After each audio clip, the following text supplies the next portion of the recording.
Bom dia, boa tarde, boa noite. Como é que vão vocês, meus queridos alunos do sexto ano? Eu espero que todo mundo esteja bem. Vamos nos prevenir, não esquecer, evitar de sair de casa, mas se tiver que sair, usar máscara, sempre higienizar as mãos, né? Lavar as mãos com sabão, usar um álcool em gel, porque tá tudo abrindo aí e tal, mas a pandemia não acabou não, tá? O corona tá ainda atacando firmemente vocês. Venho aqui, o professor Agnello, com mais essa videoaula aí para dar uma força para vocês, tá ok? Então vamos lá, meus queridos. Primeiramente, olha aí, ó, vamos trabalhar agora o capítulo 9. Eu botei na aula como Grécia parte 3, mas seria o capítulo 9 do livro de vocês, tá? Duas atividades já. Primeira atividade, leitura da página 142 a 155 e resolução dos exercícios da página 157, tá ok? Então vamos lá, galera, vamos lá. Grécia Antiga, parte 3, como eu falei, equivalente ao capítulo 9. Gente, a Grécia, nós tivemos vários conflitos no território grego, vários mesmo, até muitos conflitos entre as próprias cidades-estados gregas, né? As polis. Mas um dos maiores conflitos ocorridos na antiguidade foi uma guerra que foi entre os persas e os gregos. As chamadas guerras greco-pérsicas ou guerras médicas. Agnello, por que guerras médicas? Porque os gregos chamavam os persas de médicos, tal. E aí o que acontece? Foi um conflito entre a Pérsia, que tinha um senhor exército, um exército de mais de 600 mil soldados, mais de 1000 navios de guerra contra as cidades-estados gregas, que no início elas não estavam unidas. Qual era o objetivo desse conflito? A verdade é que os persas queriam expandir o seu território de domínio, né? Queriam fazer uma expansão territorial e queriam dominar a Grécia. Porque a Grécia também era muito rica, né, galera? Então eles queriam dominar aquele território grego. O que as cidades-estados perceberam? Que elas sozinhas não teriam como lutar contra os persas. O que eles fizeram? Se juntaram. E as cidades, a maioria das cidades, fora Esparta, que ainda entrou posteriormente, foi criado o que a gente chama de Liga de Delos ou Confederação de Delos. O que foi? Foi a união dessas cidades gregas formando um exército unificado para lutar contra os persas. E quem ficou na liderança dessa liga foi Atenas. E aí o que acontece? Venceram. Nessa liga consistia em que as cidades-estados deveriam ceder quantias de dinheiro e soldados para a liga. Ou seja, depois que os persas foram derrotados, Atenas saiu como a cidade mais forte. Por quê? Porque ela recebeu toda a ajuda financeira das outras cidades e também fortaleceu o seu exército, né, com a ajuda das outras cidades-estado. O que aconteceu? Atenas, ela criou um domínio político e militar sobre todas as cidades-estados gregas, né? Atenas teve o domínio sobre isso tudo. Tem até uma representação sobre isso, né? A própria construção do Parthenon, né? Que é aquele símbolo da cultura grega lá em Atenas hoje, né? Um grande local de visitação e tudo mais, foi construído pelo rei Péricles, né, para demonstrar a força de Atenas, né? E aí o que acontece? As outras cidades-estados gregas não ficaram muito felizes com essa dominação de Atenas, correto? O que aconteceu? Essas cidades-estados gregas se juntaram, formaram outra liga para deter Atenas. Foi a chamada de Liga do Peloponeso. Essa liga liderada por Esparta. E aí o que aconteceu? A Guerra do Peloponeso, né, que ocorreu em 431 a.C., e Atenas é derrotada. Esparta sabe qual a grande vitoriosa dessa guerra. O que Esparta faz? Gente, acredite, Esparta fez a mesma coisa que Atenas, dominou todas as outras cidades outras cidades-estados gregas. Houve outras ligas também, né? Teve a liga que Tebas liderou e tudo mais. Mas o que eu quero mostrar com isso tudo, gente? Todas essas batalhas internas entre as cidades-estados gregas fizeram que elas se enfraquecessem. Quando elas se enfraqueceram, abriu caminho para a dominação macedônica, né? Aí entra um novo período histórico da Grécia, que a gente chama de período helenístico, né? Que esse período helenístico foi o período em que os macedônicos criaram uma dominação sobre o território grego. A Macedônia, como está aqui descrito, conquistou os gregos em 338 a.C. pelo rei Filipe II. Beleza. Mas a Macedônia, o rei que mais se destacou foi Alexandre, né, o filho de Filipe, que o sucedeu na coroa macedônica.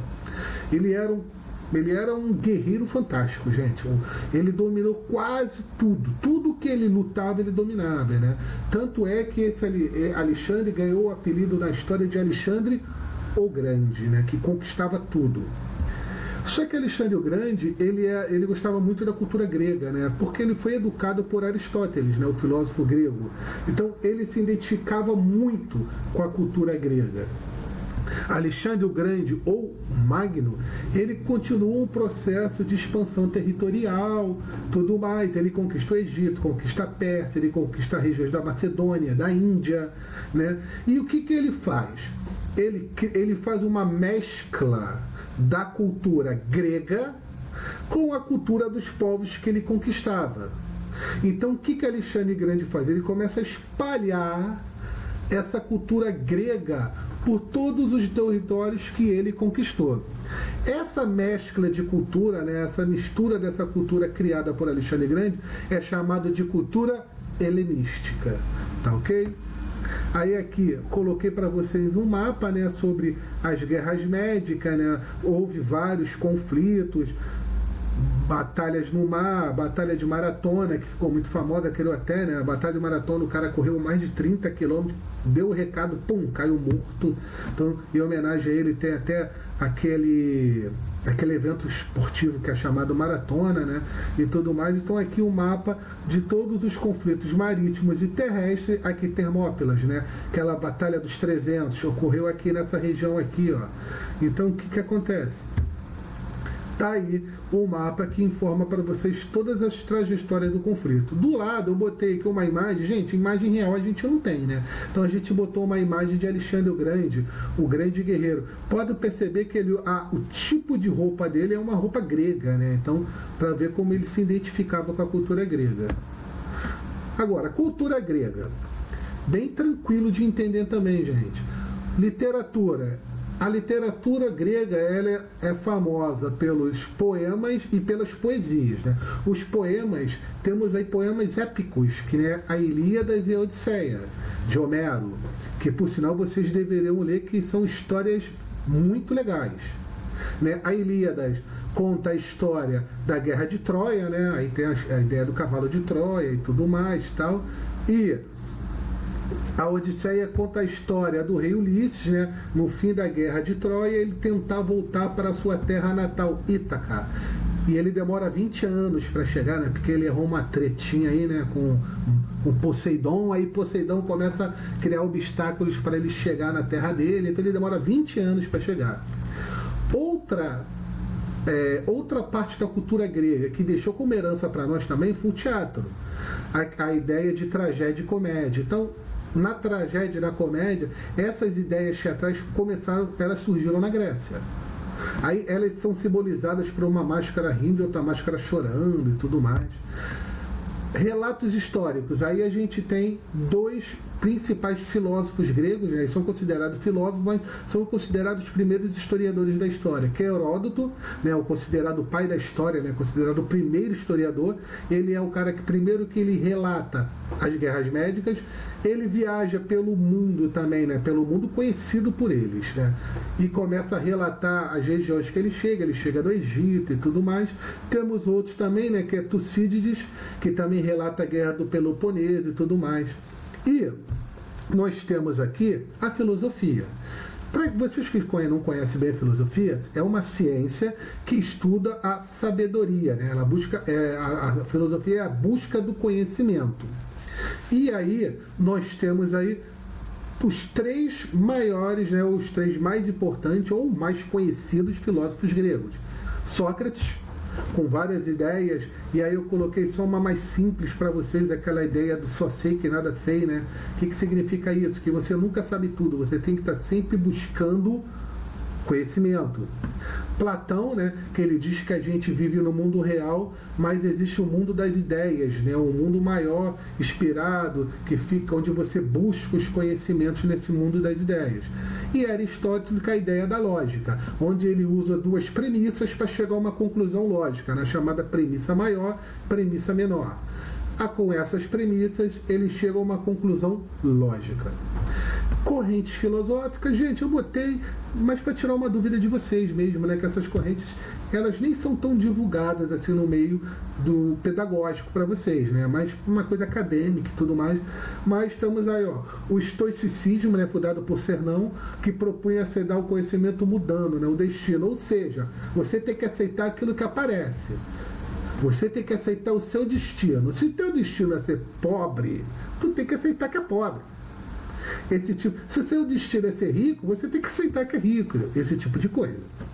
Temos aí o epicurismo, fundado por Epicuro, que a obtenção do prazer era a base da felicidade. Então, quando tudo que você buscava, que te causava, que causa prazer a você, seja ele qual for, aquilo para ele é o símbolo da busca da felicidade.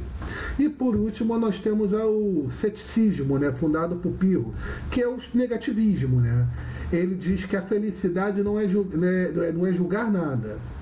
O espírito humano não pode atingir nenhuma certeza, né? O cara é aquele cara que está sempre questionando. Ele nunca aceita aquela ideia, ele está sempre questionando alguma coisa. Religião grega, né? Primeira religião grega, eles são politeístas. A religião grega, ela é basicamente por mitos, né? O que a gente chama de mitologia grega. Os mitos são histórias fictícias que demonstram uma realidade. Ou tem outra explicação. O mito é uma explicação para algo naquele momento sem explicação científica. Ou seja, vou dar um exemplo para vocês aqui de mito. O mito do eco. Eu espero que vocês já tenham ouvido falar. Gente, o que é o eco? Hoje todo mundo sabe explicar o que é eco cientificamente. O eco é quando você está num ambiente fechado e o som, que ele é uma onda vibratória, ele bate nas paredes, ele se espalha, então faz o eco. Ou, quando você está num ambiente muito aberto e você fala, você grita e o som continua. Tu grita assim, Agnello é lindão, Agnello é lindão, Agnello é lindão, Agnello é lindão. Por quê? Porque o som está se expandindo. Galera, na boa, hoje a gente sabe explicar. Na Grécia, eles saberiam? Não tem uma explicação científica para isso. Então, o que acontece? Eles criam histórias para tentar explicar isso. Como eu falei, temos aí o mito do Eco. O Eco era uma ninfa que gostava de ter a última palavra, né? Ela sempre questionava as coisas. Um dia ela começou a questionar a deusa Afrodite. Afrodite ou foi Atena? Uma das duas, gente. Uma das duas. Mas ela foi questionar uma deusa e a deusa amaldiçoou ela dela ter que repetir sempre a última coisa que a outra pessoa falasse. Então, a ideia do eco. Dentro da mitologia grega, a gente não tem como não falar dos deuses, né? Zeus, Hera, Poseidon, Hades, Atena, Afrodite, Ares, e aí vai. E aí é uma coisa que vocês podem pesquisar sozinhos em casa, né? Mas quais são as características desses deuses? Gente, primeiro, os deuses gregos, eles eram deuses antropomórficos, ou seja, eles tinham aspecto humano. Outra característica dos deuses gregos, eles tinham poderes, né? Zeus mandava raio, Poseidon mandava lá nos mortos, Hades mandava nos mortos, Poseidon mandava no mar, então eles tinham poderes. Eles eram imortais, né? Não morriam, e uma característica que é bem importante. Os deuses gregos, eles tinham sentimentos humanos. Ou seja, os deuses eles amavam, os deuses odiavam, se tinha saudade, se tinha raiva, se tinha ciúme, se tinha ódio. Então todo desejo, todos esses sentimentos que o homem sente, os deuses gregos sentiam também. Semideuses são filhos de Deus com humano.